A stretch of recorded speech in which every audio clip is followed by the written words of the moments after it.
Doing a little lighting upgrade on the 68. The original headlight buckets are all painted up on these new bulbs so that you can run a nicer, brighter bulb. This size perfectly references this size. However, this has to be modified, so that's what we've been doing with the grinder. So that's today's project. All right, so you see my score marks, that's what has to come out in order for these to fit correctly.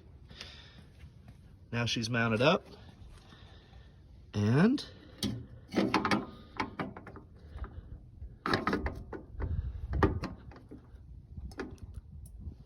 voila, just like that. Boom, updated lighting. New headlights are looking good.